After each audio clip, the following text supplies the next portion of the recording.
ప్రముఖ సినీ నటి శ్రీమతి సంగీత గారి ప్రారంభించారు. IVF చికిత్సలో 25% భారీ discount, free doctor consultation, free ultrasound scan. 49 అంటే సంతానం, 49 అంటే సంతోషం. అందరికీ నమస్కారం.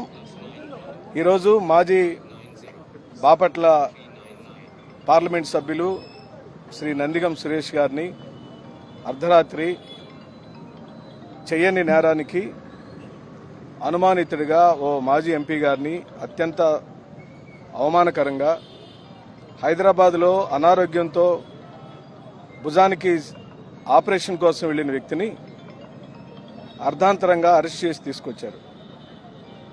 కారణం ఏం చెబుతున్నారంటే మీడియాలో వస్తుంది, వాళ్ళు చెబుతుంది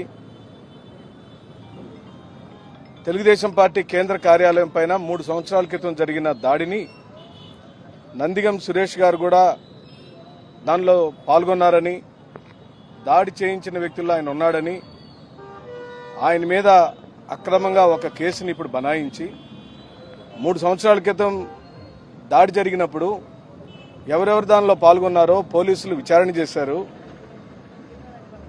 అనుమానితులందరినీ పట్టుకున్నారు, చట్టపరమైన చర్యలన్నీ తీసుకున్నారు.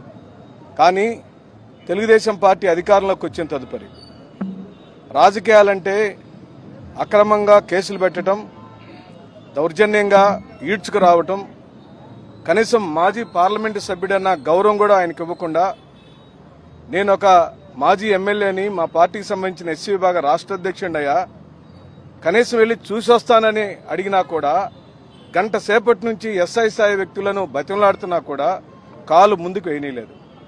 కనీసం పోలీస్ స్టేషన్ గేట్లో కూడా మమ్మల్ని రానిలేదు. అంటే అంటరానితనం, మాలా మాదిగలు అరెస్ట్ కాబడితే కూడా పలకరించే దిక్కుమొక్కులేని ఈ రాష్ట్రంలో మా దయనీయమైన పరిస్థితిని ఈ రాష్ట్ర ప్రజలందరికీ విన్నవిస్తున్నాం. ఇక్కడ అంటరానితనం జరుగుతుంది, రాజకీయ అంటరానితనం జరుగుతుంది, వ్యక్తుల మీద అంటరానితనం జరుగుతుంది. అదే పెద్ద వ్యక్తులకు సంబంధించిన కొడుకులో, మనవళ్ళలో, మనవరాళ్ళలో అయితే ఈ విధంగా అవమానపరుస్తారా? ఈ విధంగా ఆపేస్తారా? పక్కకు సంబంధించిన మాజీ మంత్రుల స్థాయి వ్యక్తులు వస్తే ఎక్కువసేపు గేటు దగ్గర ఉంటే నీ మీద కూడా కేసు పెట్టాల్సి వచ్చిందంటే భయపడి పక్కకి వెళ్ళిపోయారు. ఈ రోజున ఈ రాష్ట్రంలో దయనీయమైన పరిస్థితి అది.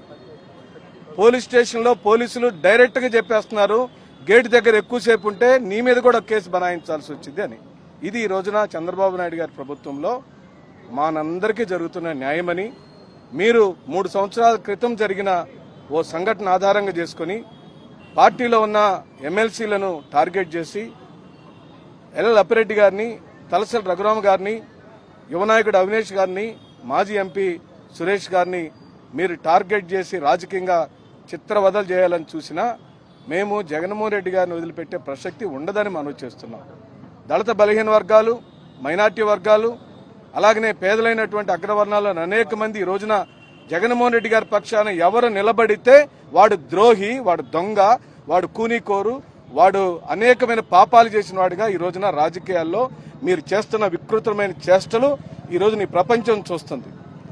మేము అడుగుతున్నాం, మీది బురద రాజకీయం అని చెప్పి చెబుతున్నాం. ఓ పక్కన విజయవాడ మునిగిపోతే ప్రజలందరూ లక్షల కొద్దీ 6 లక్షల పైచీలకు ప్రజలు రోడ్డు మీద పడితే దిక్కుమొక్క లేకుండా అనాథలుగా మారిపోతే దాన్ని వదిలేసి ఈ రోజున బురద రాజకీయం చేస్తారా? ఎన్ని రోజులు చేయగలుగుతారు? ఎన్ని రోజులు ఉంటుంది మీ దగ్గర అధికారం? మీరు ఈ రోజున గ్రామాల్లోకి వస్తే మీరు ఇచ్చిన హామీలు నెరవేర్చలేక మీరు చేసిన ద్రోహాన్ని ప్రజలు చేతుకరించుకుంటున్నారని ఈ రోజున డైవర్షన్ పాలిటిక్స్ చేస్తున్నారు. ఈ రోజున మీరు విజయవాడలో చేతులు ఎత్తేసి మీరు చేసిన పాపాలని ఈ విధంగా అరెస్టులు చేసి ప్రజల యొక్క మనసుని, ప్రజల యొక్క దృష్టిని మార్చడానికి చేస్తున్నారు. నందిగం సురేష్ గారు ఒక ఎంపీ స్థాయికి ఎదిగాడు. ఆయన స్వయం కృషితో పైకొచ్చినవాడు. తండ్రి గారి పేరు చెప్పో, తాతగారి పేరు చెప్పో వచ్చినవాడు కాదు. కష్టపడి జగన్మోహన్ రెడ్డి గారి ద్వారా ఓ కార్యకర్త స్థాయి నుండి బాపట్ల ఎంపీ స్థాయికి ఎదిగినవాడు.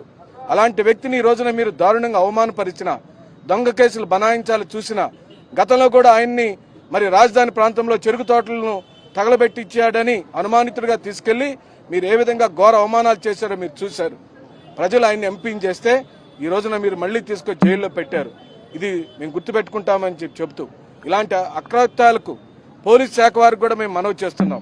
మీరు ఇలాంటి రాజకీయాలకు సహకరించి ఈ విధంగా మీరే ఒక గూండాల్లాగా ప్రవర్తిస్తే ప్రజాస్వామ్యంలో దళితులకు మరి ముఖ్యంగా మాకు చాలా చాలా బాధగా ఉంది, అవమానకరంగా ఉంది. భయపడుతున్నాం మీ రాజకీయం ఎందాకపోతుందని చెప్పి.